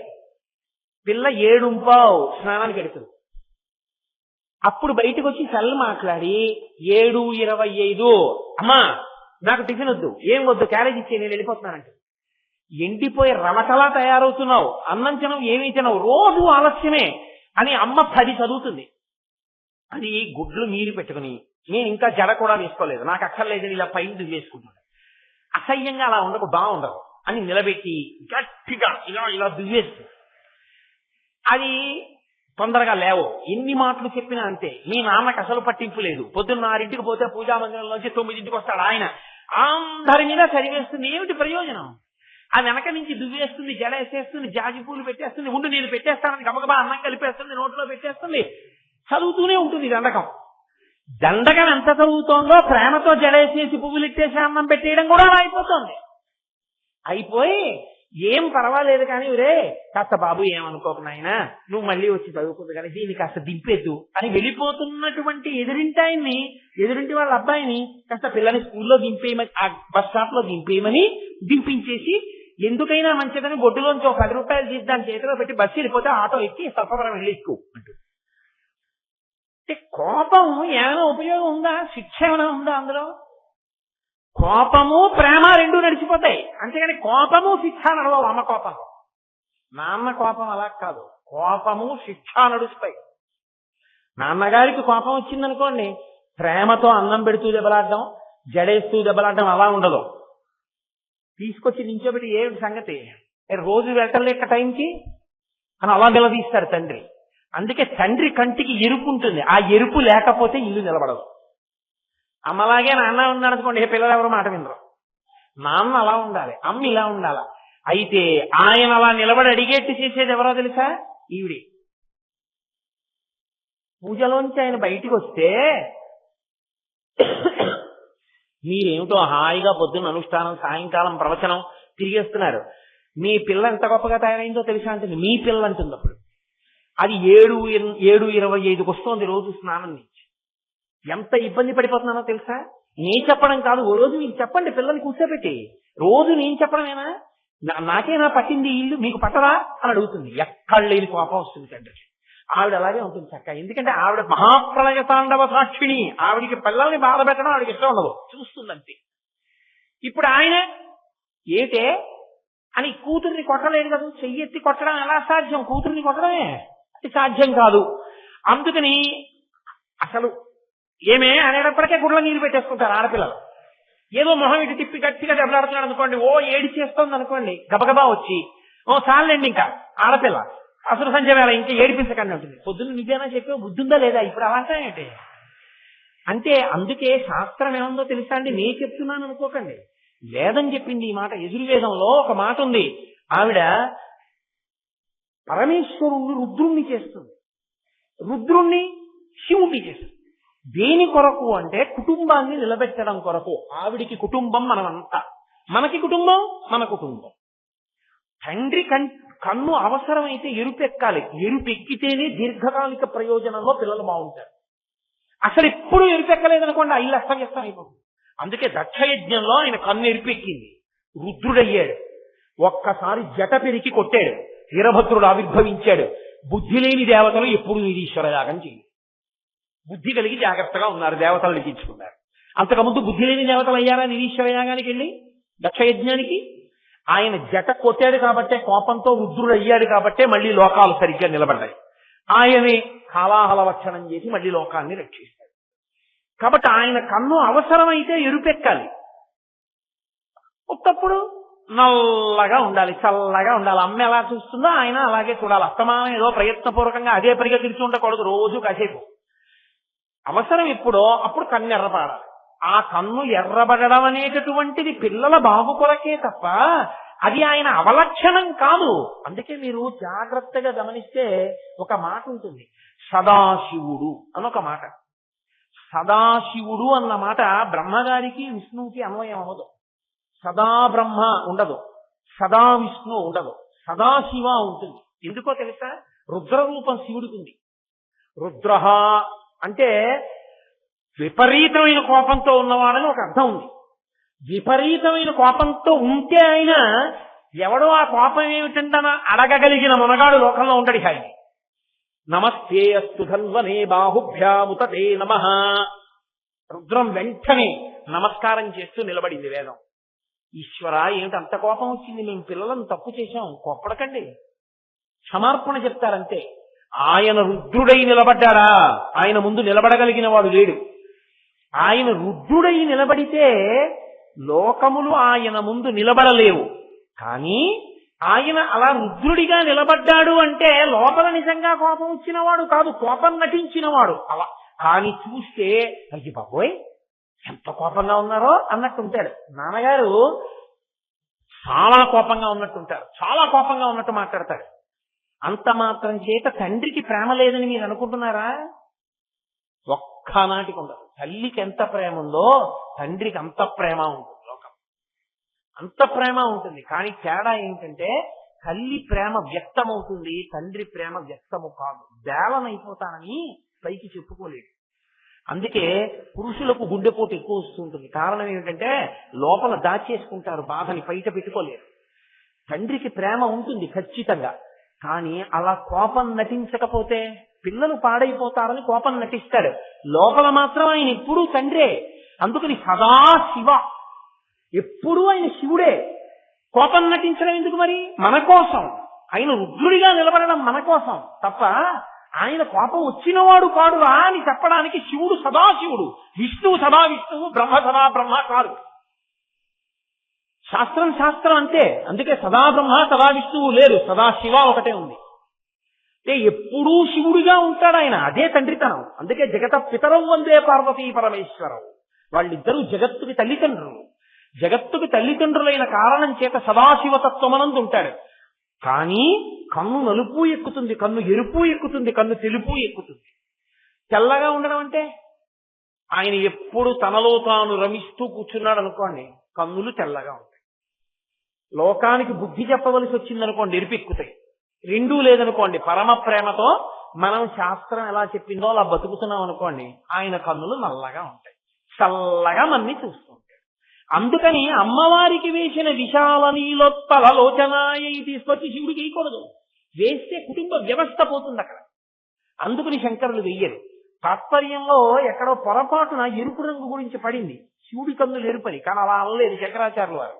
వికాసి పంకేరుహలోచనాయై, అందులో ఎరుపుతనం శబ్దమే లేదు.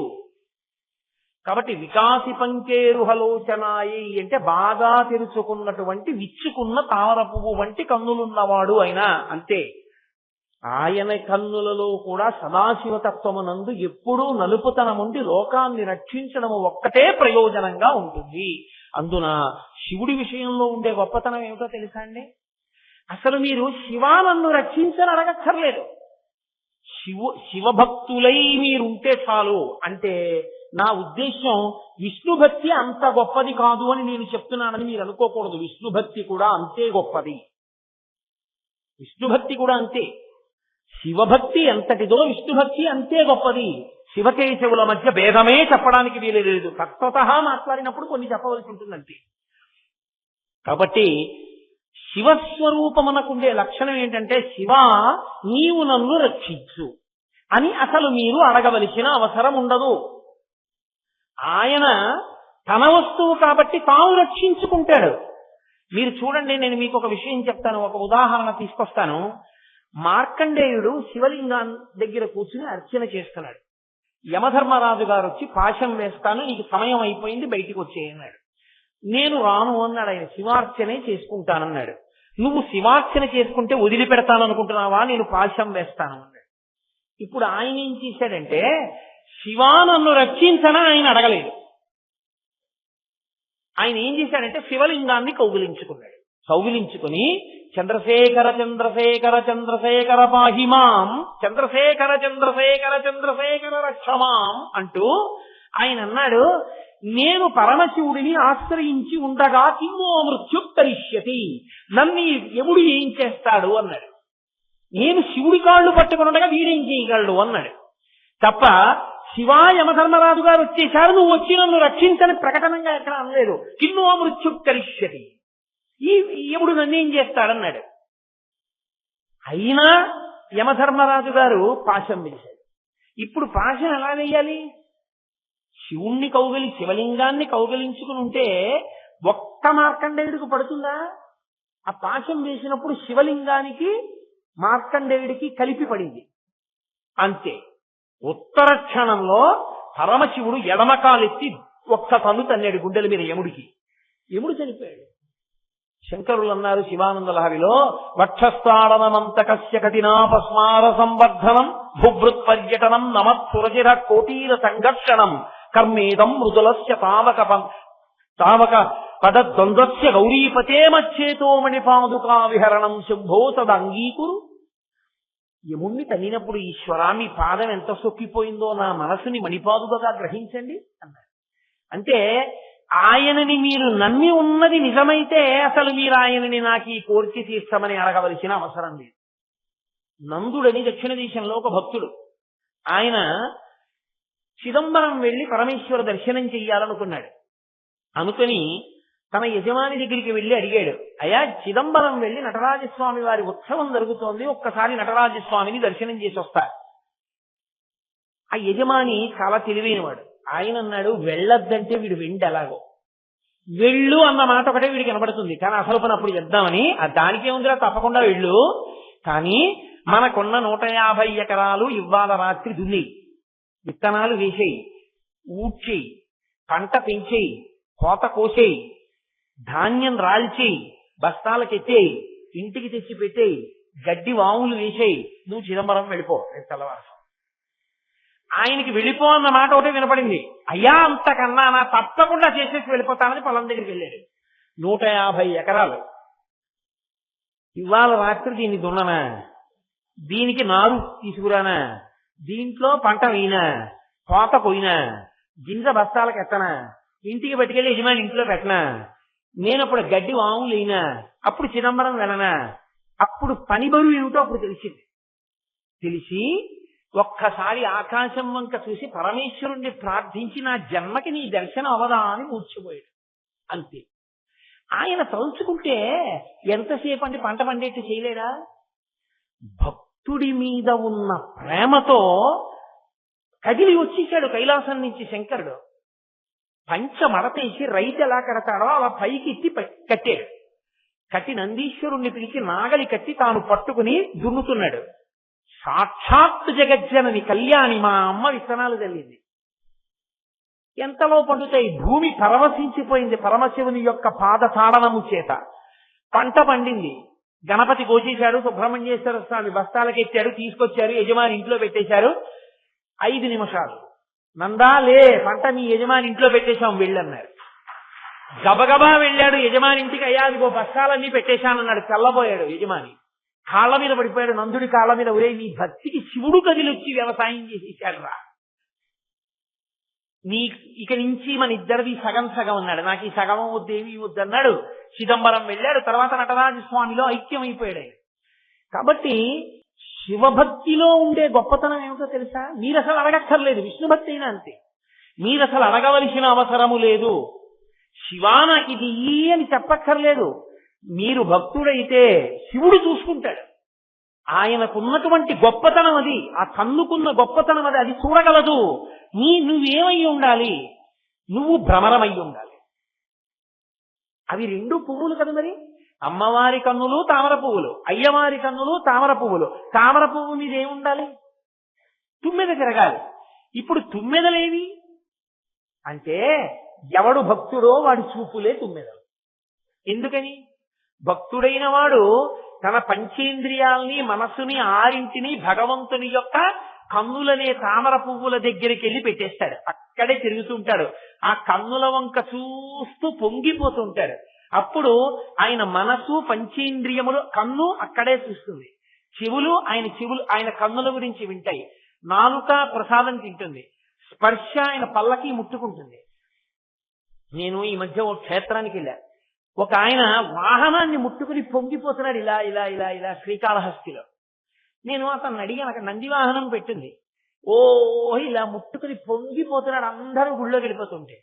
నేనన్నా ఎందుకే అలా ముట్టుకున్నావు, ఎందుకు అది అంతా తడుగుతున్నావు అన్నాను. అంటే ఆయన అన్నాడు, నా స్వామి కూర్చునే వాహనం కదండి, అది ఎంత పవిత్రం అండి, కనీసం దాన్నైనా ఒక్కసారి ముట్టుకున్న ఆయన వచ్చి కూర్చుంటే నన్ను ఇలా చలవనిస్తారండి, అందుకని దాన్ని తడువుకుని పొంగిపోతున్నానండి అన్నాడు. వాడు భక్తుడు, ఆయన మహానుభావుడు. అంటే ఆయన పరవశించిపోతున్నాడు నందిని ముట్టుకుని. మనమైతే అది నంది వాహనం అండి వెళ్ళిపోతాం. అదే ఇంకోటి గొప్ప కారు అయితే మాత్రం ఎక్కడ కొన్నారండి, ఎంత అయింది, ఏసీ ఉందా, టేప్ రికార్డర్ ఉందా, 1000 ప్రశ్నలు వేస్తాం. పరమశివుడి నంది వాహనం అక్కడ కనబడితే వెళ్ళిపోతాం. ఆయన చూసుకుని పొంగిపోతున్నాడు. అది భక్తి అంటే. అది పంచేంద్రియములు మనస్సు కలిసి తిరగడం. షట్పది 6 కాళ్లతో ఉండేది తుమ్మెద. తుమ్మెద మన పంచేంద్రియములు, కన్ను, ముక్కు, చెవి, నాలుక, చర్మము, మనసు, ఈ 6 కలిపి సీతాకోక చిలుకయ్యి భగవంతుని కన్నుల చుట్టూ తిరుగుతూ ఉంటే, అందుకే నయనారవిందం, పాదారవిందం, హస్తారవిందం, అన్ని అరవిందములు తామరపూలే. ఎక్కడ చూసినా తుమ్మెదల్లా మన చూపులు నిలబడిపోవాలి. అలా నిలబడిపోవడం నీకు అలవాటైతే ఆయన రక్షణ నీకు కలుగుతుంది. అప్పుడు ఆ పువ్వు నిన్ను రక్షిస్తుంది. అది కేవలం పువ్వు కాదు. కేవలం పువ్వు అయితే చీకటి పడిపోతే ముడుచుకుపోతుంది. సూర్యుడు కనపడకపోతే ముడుచుకుంటుంది తామర పువ్వు. అది అలా సూర్యుడు కనపడకపోతే ముడుచుకునే తామర పువ్వు కాదు, రక్షణ శక్తి కలిగిన తామర పువ్వు. సూర్యోదయ సూర్యాస్తమయములతో సంబంధం లేకుండా వికసించి ఉండే తామర పువ్వు. అటువంటి తామర పువ్వు తామర పువ్వు. కాబట్టి వాళ్ళిద్దరి యొక్క హృదయము రక్షకత్వము ఎప్పుడూ రక్షిస్తుంటారు నీ మనస్సు నువ్వు పెట్టగలిగితే. ఇది చెప్పడానికి విశాల నీ లోత్పలలోచనాయై పరమశివుడి దగ్గరికి వచ్చేటప్పటికీ ఆయన కన్నులు వికాసి పంకేరుహలోచనాయ సమీక్షణాయై విషమీక్షణాయ. శంకరుల మాటలు అంత చిత్రంగా ఉంటాయి. సమీక్షణాయై అంటే ఈ కన్నిటు వెళ్ళింది అనుకోండి, దాన్ని సమీక్షణం అనరు. చూపులో దోషం ఉంది, అలా వెళ్ళవు కదా, అలా వెళితే మెల్ల. కన్ను వంకర అయిందనుకోండి, వెంటనే మనకి తెలుస్తుంది ఏంటంటే ఆయన కన్ను కొంచెం వంకరగా ఉందంటే మెల్ల కన్ను అంటాం వెంటనే. రెండు కళ్ళు ఎప్పుడు ఒకలాగే ఉంటాయి. ఇలా చూశారనుకోండి రెండు కళ్ళు అటు తిరుగుతాయి, ఇలా చూశారనుకోండి రెండు కళ్ళు ఇటు తిరుగుతాయి. అంతేకాని ఇటు వెళ్ళి చూడు అటు నేను వెళ్ళి చూస్తానంటుంది ఏంటి? ఎటు చూసినా రెండు కళ్ళు ఒకలాగే తిరుగుతాయి. రెండు కళ్ళు ఒకలా తిరిగితే సమీక్షణాయి, అలా తిరగలేకపోతే విషమీక్షణాయి. అమ్మవారి విషయంలో సమీక్షణాయి, ఆవిడ ఇలా చూసింది అనుకోండి రెండు కళ్ళు ఇటే తిప్పి చూస్తుంది, ఒక వస్తువుని రెండు కళ్ళతోనూ చూస్తుంది. అయ్యవారికి అలా తిరగవు అంటున్నారు శంకరాచార్య. ఎందుకని? ఆయనకి ఈ రెండే కాదు, ఇక్కడో కన్ను ఉంది, మరి ఇది తిరగదుగా, అసలు మూసి ఉంటుంది. ఇది ఇలా దీంతో పాటు తిరిగి అలా తిరగదు కాబట్టి విషమీక్షణాయి. ఈ రెండు కళ్ళతో ఇలా చూస్తూ ఈ మూడో కన్ను కూడా విప్పాడు అనుకోండి, ఈ రెండు కళ్ళు ఓపెన్ చేస్తే ఈ కన్ను ఓపెన్ చేస్తుంది. అది చిత్రం. అమ్మవారి కళ్ళు ఇలా చూసింది అనుకోండి, ఈ కన్ను ఓపెన్ చేయదు, రెండు కళ్ళు దయనే కురిపిస్తాయి. అయ్యవారిది అలా కాదు, ఆయన ఇలా రెండు కళ్ళతో చూసి మూడో కన్ను విప్పాడు అనుకోండి, విప్పితే ఎదురుగుండా ఉన్న వస్తువు భస్మమైపోతుంది. అప్పుడు ఈ రెండు కళ్ళతో చూశాడు, మూడో కంటితో కాల్చాడు. విషమీక్షణాయి. అమ్మా నీ చూపుకి ఆయన చూపుకి తేడా ఉంది అంటే ఇప్పుడు శివుణ్ణి తక్కువ చేశారా? కాదు. అసలు మీతో నేను ఒక రహస్యం చెప్పాలంటే, ఆమె చూపులు దయ అయితే ఆయన చూపులు బ్రతికిస్తాయి. ఎందుకో తెలుసా? మనం బ్రతకడానికి ఏది కారణం? సూర్య చంద్ర అగ్నిహోత్రములే. మీరు చూడండి, బయట సూర్యుడు చంద్రుడు ఉన్నాడు, ఇందులోనే అగ్నిహోత్రం లేదు, ఏమైనా ఉపయోగం ఉందా? ఇందులోనే ఉండవలసినంత వేడి లేదు. 98.4 ఏదో ఉందిగా నార్మల్ టెంపరేచర్, దానికో 2 డిగ్రీలు పెరిగినా పడుకుంటాడు, 2 డిగ్రీలు తరిగిపోయినా అరికాళ్ళు రుద్దాలి కదా. ఇందులో ఉండవలసిన వేడి ఉంటేనే అగ్ని ఇందులో ఉండాలి. ఇందులో అగ్ని ఉంటే ఉన్నాడు భవతి శివం శివం శివం, సుందరం శోభనం మంగళం భద్రం శ్రేయం మాటలన్నీ వస్తాయి. ఇందులో వేడి లేదనుకోండి, ఇది చల్లబడిపోయింది అనుకోండి, శవం అమంగళం అశోభనం వికారం, దాన్ని ఎవరు ఇక చూడరు, దూరంగా పెట్టేస్తారు. అసలు అక్కడ ఉంది, ఆ సందులో ఎవరు అలా వండుకోరు. ఆ వేడి ఉంది కాబట్టి మంగళం. మీరు చూడండి, అమ్మవారి దయ ఉంది, అయ్యవారి 3 కన్నుల అనుగ్రహం ఉంది, లోకాలు నిలబడతాయి. సూర్యుడున్నాడు, పంట పండుతుంది. పత్రహరితము సూర్యకిరణముల చేతగా ఏర్పడేది, చంద్రకిరణములు పడ్డాయి, ఓషధులు పెరుగుతాయి. 3వ కన్నైన అగ్నిహోత్రం ఉంది, పచనము జరుగుతుంది, ధర్మము నడుస్తుంది. మీరు బాగా పట్టుకోవాలి. సూర్యుడు లేడు, నీరు లేదు. అందుకే అపాం మిత్ర అని ఒక పేరు సూర్య భగవానుడికి. అపాం అంటే నీళ్లు, అప్పులంటే నీళ్లు. నీళ్లు ఎక్కడి నుంచి వస్తాయి? సూర్యుడే ఇస్తాడు. ఆయన వేసవి కాలమనందు సముద్రాలలో ఉన్న నీళ్లు తాగేస్తాడు. సముద్రాలలో ఏమిటి? మనం గ్లాస్తో పోసుకుంటే లాగేస్తాడు, చెమట పట్టేస్తుంది లాగేస్తాడు, అంతే. లాగినవన్నీ ఆయన దాచుకోడు, వర్షాకాలం వచ్చేటప్పటికి కురిపించేస్తాడు. మళ్ళీ దాచుకోవడం రాని వాడు సూర్య భగవానుడు, మళ్ళీ కురిపిస్తాడు. అందుకే సూర్యుని పట్ల అత్యంత భక్తి కలిగిన ప్రాణి ఎవరో తెలుసా? సూర్యుడంటే అపారమైన భక్తి ఉండి ఎప్పుడు ఆయనకి కృతజ్ఞత చెప్పడంలో ముందుండే ప్రాణి కప్ప. ఆయన మేఘరూపంలో వర్షం కురిపించాడు అనుకోండి, రేపు వస్తోందిగా ఇంకా రథసప్తమికి రథాలు జరుగుతాయి. ఈ శిశిర ఋతువు దాటిపోయిందంటే వసంత ఋతువు అసలు చాలా గొప్పగా ఉండాలి, కానీ ఉడుకు ప్రారంభం అయిపోతుంది. ఋతువు ధర్మాన్ని తప్పిపోవడమే అన్నపూర్ణానుగ్రహం తప్పిపోయింది అనడానికి గుర్తు. ఆ తర్వాత ఇంకా పాపం గ్రీష్మం అవి వచ్చేస్తాయి. అప్పుడు గ్రీష్మం తర్వాత వర్ష ఋతువు వస్తుంది. వర్ష ఋతువు వచ్చినప్పుడు నల్లటి మబ్బు కనపడింది అనుకోండి, వర్షం ప్రారంభమైంది అనుకోండి, అందరూ బయటికి వస్తారు. బయటికి వచ్చి అబ్బా ఎంత మబ్బో, ఎంత గాలో, అమ్మయ్యా ఏదో చినుకులు 4 చినుకులు పడిపోవడం కాదు, కరువు తీరా వానపడింది అంటారు. ఎంత సంతోషిస్తారో అనేసి ఇంట్లో వెళ్ళిపోతారు. ఇంట్లో వెళ్ళిపోయి కరెంట్ ఓడిపోయింది అని ఇంకా అక్కడి నుంచి ఇన్వర్టర్ ఒకటి వేసుకుని ఫ్యాన్ వేసుకుని పడుకుంటాడు. కానీ రాత్రల్లా నిద్రపోకుండా అలా అరిస్తే పాము వచ్చి పట్టుకుంటుందని కూడా చూడకుండా మేఘ రూపంలో వర్షం కురిపించిన వాడు సూర్య భగవానుడని సూర్యుడికి కృతజ్ఞత చెప్పడానికి ఆపకుండా అరిచి నమస్కరించేది కప్ప ఒకటే, బెకబెక బెకబెక బెకబెక అంటూనే ఉంటుంది. ఈశ్వరుడికి నమస్కారం చేస్తూనే ఉంటుంది. అందుకే మళ్లీ వర్షం కురవాలి అంటే కప్పను ఊరేగిస్తారు. భక్తుడిని పట్టుకుంటే భగవంతుడు లొంగుతాడు. మేం తప్పులు చేశాం, నీ భక్తుడైన కప్పను ఊరేగిస్తున్నామని కప్పని పల్లకీలో పెట్టి ఊరేగిస్తారు. ఊరేగిస్తే వర్షం పడుతుంది. శ్రీకాళహస్తిలో ఇప్పటికీ విచిత్రమైనటువంటి శివలింగం ఒకటి ఉంది. మీరు దక్షిణామూర్తి దర్శనం చేసుకుని బయటికి వస్తున్నప్పుడు ఎడం చేతి వైపు ఉంటుంది మృత్యుంజయ మహాలింగం అనే లింగం ఉంటుంది. మీరు జాగ్రత్తగా పరికించండి. ఆ శివలింగానికి 4 గోడల మీద కప్పు ఉండదు, తెరిచి ఉంటుంది. ఎందుకో తెలుసా? వర్షాలు పడకపోతే తలుపేసేసి ఆ గోడల నుంచి అన్నంతో అభిషేకం చేసేస్తారు. అన్నాభిషేకం చేసి వదిలేస్తారు. గుళ్ళో వదిలేసిన 3 రోజులకి బ్రహ్మాండమైన వర్షం పడుతుంది. నిరూపణమైంది కూడా, లోకాల్ని నిలబెడుతుంది ఆ శివలింగం.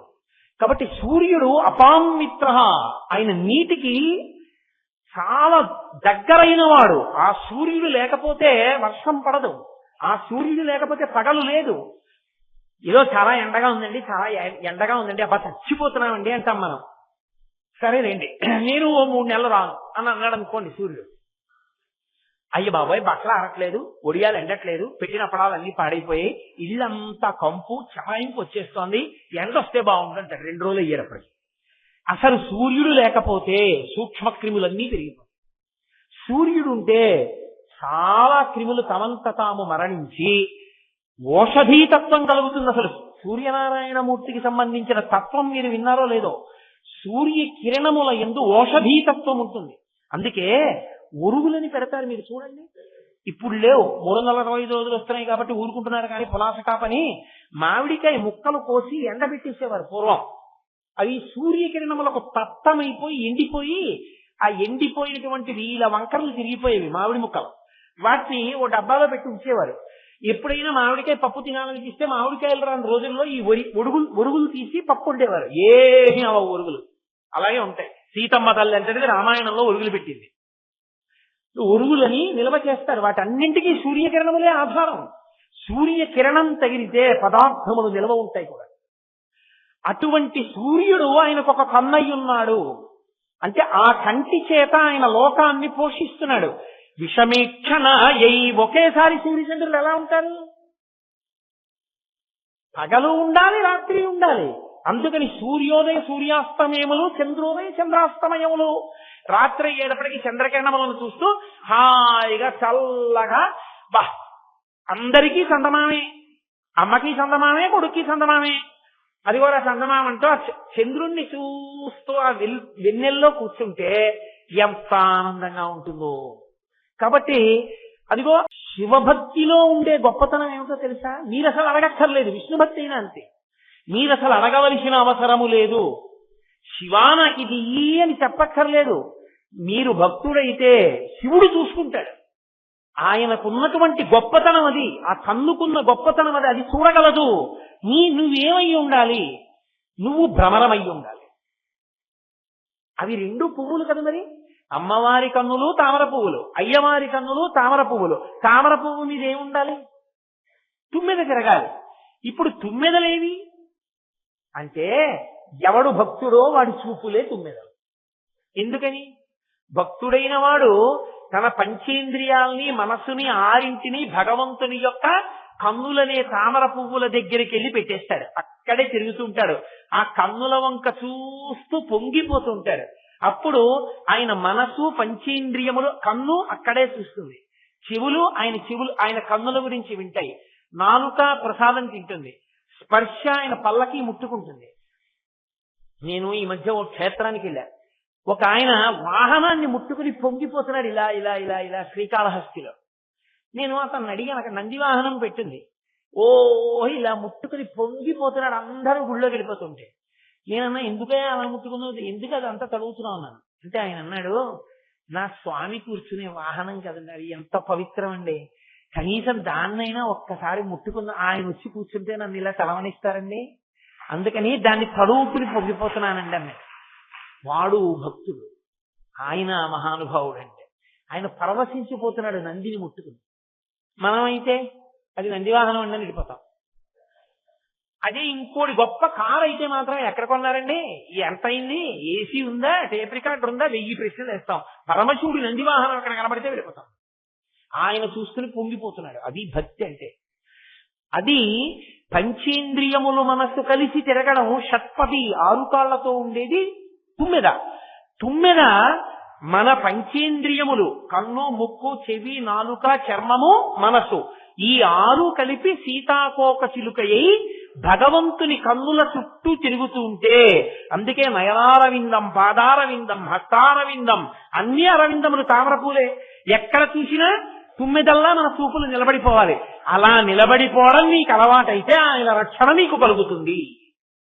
అప్పుడు ఆ పువ్వు నిన్ను రక్షిస్తుంది. అది కేవలం పువ్వు కాదు, కేవలం పువ్వు అయితే చీకటి పడిపోతే ముడుచుకుపోతుంది.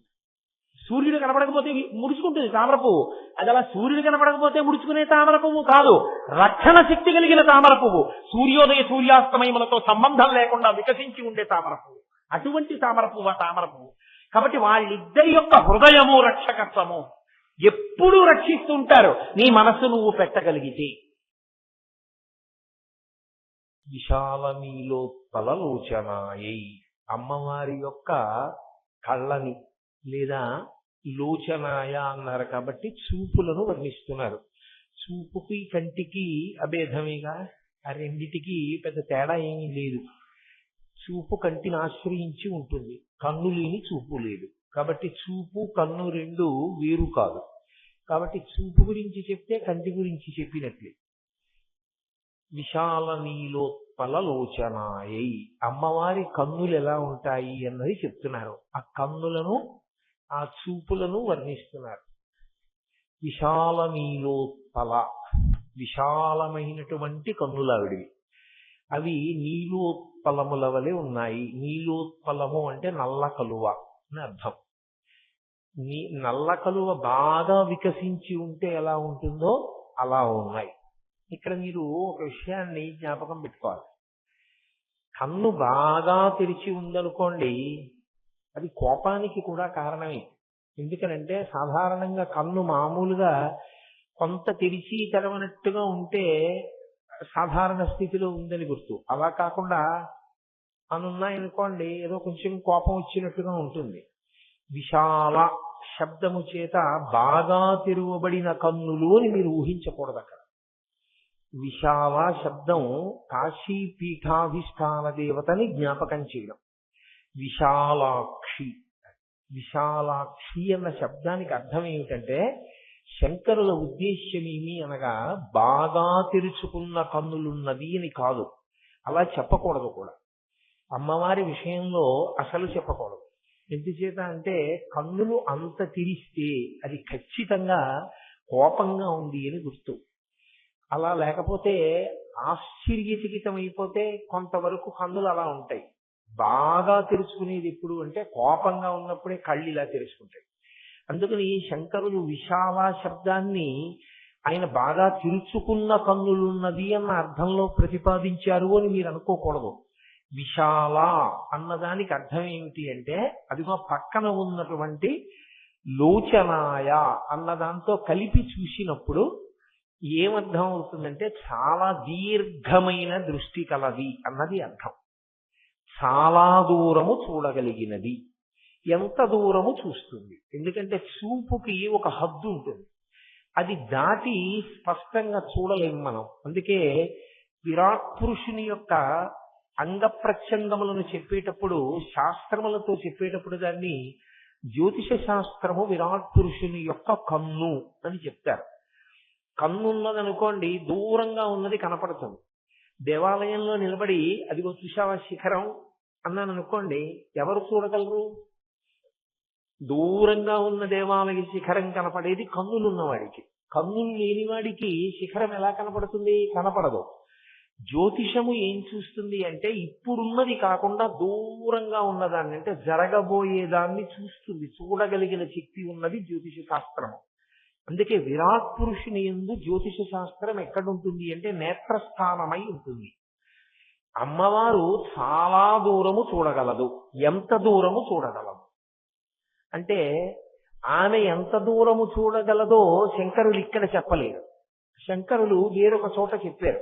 ఎంత దూరం చూస్తుంది అంటే దృశాగ్రాఘీయస్యాదరదలిత నీలోత్పల రుచా దవీయాంసం దీనం స్నపయ కృపయా మమ పిశివి అనేనాయం ధన్యో భవతి నచతే హానిరియత వనేవా హర్మ్యేవా సమకర నిపాతో హిమకర అని చెప్పారు.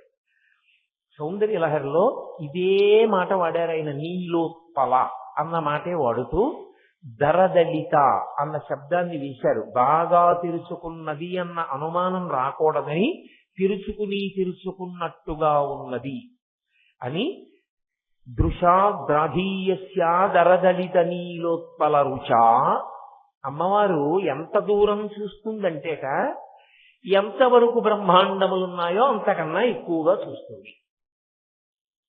ఎందుకు అలా చూడడం ఆవిడ అంటే జగత్తంతటినీ కన్నా తల్లి కనుక. అమ్మకుండే లక్షణం ఏంటి? పిల్లవాడు పెరట్లో ఆడుకుంటూ ఉంటాడు, అమ్మ వంటింట్లో వంట చేసుకుంటూ ఉంటుంది. వంట చేసుకుంటున్న అమ్మ పిల్లవాడు పెరట్లో ఆడుకుంటున్నాడు కదా అని ఊరుకోదు. వంట చేస్తూ చేస్తూ మధ్యలో ఒకసారి వచ్చి ఆ పెరట్లోకి చూస్తుంది వాడు ఏం చేస్తున్నాడు. వాడు ఏదో చెట్టు ఎక్కుతున్నాడు అనుకోండి, అక్కడి నుంచి ఒక కేకేస్తుంది, ఎవరే ఆ చెట్టు ఎక్కకు పడిపోతావు, కిందకి దిగంటుంది. అంటే ఏది చేస్తున్నా ఆవిడ దృష్టి పిల్లవాని యొక్క సంక్షేమం మీద ఉంటుంది. అందుకే మీరు చూడండి, తల్లి తండ్రి కలిసి కూర్చుని మాట్లాడుకుంటున్నారు అనుకోండి, కలిసి కూర్చుని మాట్లాడుకునేటప్పుడు పిల్లవాడు ఎక్కడో క్యారం అన్నాడు అనుకోండి, తండ్రి అలాగే మాట్లాడుతూ ఉంటాడు. తల్లి అంటుంది ఎక్కడో పిల్లాడు అరిచినట్టుందండి అంటుంది. అమ్మ శబ్దంలో ఉన్నటువంటి ప్రేమ అటువంటిది. పిల్లవాడు ఎక్కడ క్యారం అన్నా ముందు వినేది ఎవరు అంటే అమ్మ. అమ్మ చూపు ఎంత దూరం ఉంటుంది అంటే ఈ బ్రహ్మాండములు ఎంతవరకు ఉన్నాయో అంతకన్నా ఎక్కువగా ఉంటుంది అన్నారు శంకరాచార్యుల వారు. ఇంగ్లీష్ లో అయితే కంపారిటివ్ డిగ్రీ వేశారు. దృశాగ్రాఘీయస్యాదరదలిత నీలోత్పల రుచా. ఈ బ్రహ్మాండముల కన్నా అవతలి వరకు చూస్తూ ఉంటుంది. ఎందుకు అలా చూస్తూ ఉంటుంది? అందుకే ఆవిడ కన్నులు ఎప్పుడూ కేవలం ఇలా ఉండవు, ఇలా ఇలా తిప్పుతూ ఉంటుంది అన్నారు శంకరాచార్యుల వారు. ఇటు ఇటు తిప్పుతూ ఉంటుంది. ఎందుకు అలా తిప్పడం అంటే బ్రహ్మాండం అంతా ఇలా చూసుకుంటూ ఉంటుంది.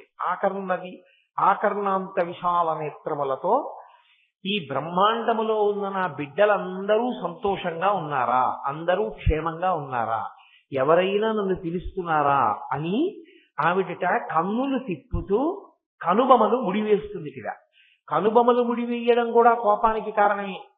కోపం వచ్చినప్పుడు కనుబొమలు ఇలా ముడేస్తారు. రెండోది ఎప్పుడు ముడేస్తారు? బాగా దృష్టి పెడితే ముడివేస్తారు. నేనేదో చాలా తీవ్రంగా ఆలోచిస్తున్నాను అనుకోండి, ఏదో విషయం గుర్తొచ్చింది నాకు, ఆలోచిస్తున్నాను, అప్పుడు నా ప్రమేయం లేకుండా అది కనుబొమలు ముడిపడతాయి. కనుబొమలు ముడిపడ్డాయంటే రెండే కారణాలు. ఒకటి ఆలోచన, రెండు కోపము. కోపం వచ్చినప్పుడు కూడా మామూలుగా కనుబొమలు ఎలా ఉంటాయో అలా ఉండవు, అని ఇలా పెడతాడు, పెట్టి కళ్ళు పెద్దవి చేస్తాడు. అందుకని కనుబొమలు ముడిపడితే కోపమైనా కారణం అవ్వాలి, కనుబొమలు ముడిపడితే ఏదో ఆలోచనైనా కారణం అయి ఉండాలి. అమ్మవారి కనుబొమలు ముడిపడి ఉంటాయి ఇలాగా. ఎందుకు ముడిపడతాయంటే ఆవిడ లోకం గురించి భ్రువౌ భుగ్నే కించిత్ భువన భయభంగ వ్యసనిని అన్నారు శంకరాచార్యుల వారు. భువన భయభంగ